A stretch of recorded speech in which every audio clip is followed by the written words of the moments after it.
Сегодня я бы хотел поговорить про череду поражений, то бишь луз-стрики. Подкручивают ли вам что-то Riot Games, то есть игроки это называют лузер Q. Это когда вам подкидывают таких игроков, которые очень-очень сложно затащить. То есть в 90% случаев вы скорее всего проиграете игру. И проанализировав примерно 550 игр, я скажу, что да, оно существует. Я заметил такое. Раньше такого точно не было. Я думаю, что это появилось примерно после 10 сезона. Когда убрали 5-й дивизион, добавили Smurf Q и убрали промоушены между дивизионами, но оставили между рангами. То есть в 11-12 сезоне. Я очень сильно заметил, что это связано с игровыми сессиями. То есть вот с утра вы встали и решили поиграть несколько игр, и тут вы кидаете мысли на монетку. Либо вам повезло, либо вам нет. Если вы до этого уже ловили его, то скорее всего его не будет. То есть это как автофил. Он либо активен, либо нет. Если вы знаете, как работает автофил система, то вы меня понимаете. Возможно, это как-то связано со временем, то есть утром, днем, вечером. У меня нету строгого режима. Но я заметил, что от игровой сессии до игровой сессии игры кардинально меняются. То есть в одной сессии ты понимаешь, что да, что-то,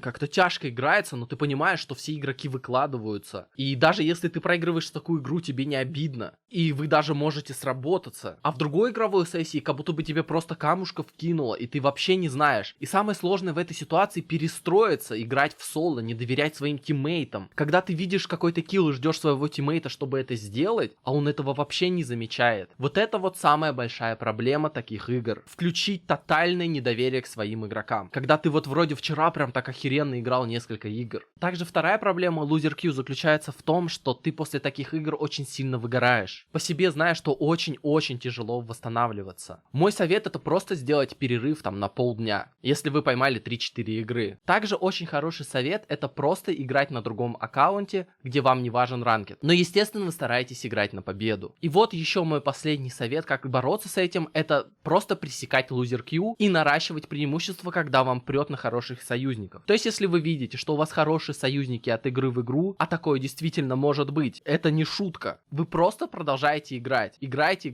пока не устанете. А если вы видите, что у ваших тиммейтов, если вы посмотрите их историю около 5-4 лузов подряд, и таких игроков в вашей команде 2-3, даже 4, то скорее всего вам лучше отдохнуть. Именно такое четкое представление я вижу. Тут, конечно же, вы можете подумать, что вы заранее можете посмотреть своих тиммейтов и понять, в лузер Q вы или нет. И, конечно же, это работает. С одной стороны да, с другой стороны нет. Поначалу вы, может быть, правильно оцените, что вы в лузер Q, но чем чаще вы будете смотреть на эту статистику, тем больше вы будете думать, что вы попали в лузер Q. То есть принимать заведомо неверные решения. И любая непонятная странность от ваших тиммейтов, вы подумаете, что все, вы в лузер Q. Поэтому не бойтесь, просто сыграйте в игру. Посмотрите лучше, как он ведет себя в игре, хорошо или плохо. То есть пытайтесь думать своими мозгами. И самое главное, не путайте лузер Q с тем, что вы просто не в форме, устали или просто у вас жопа горит. Это очень важно. А у меня на этом все. Всем спасибо и удачи.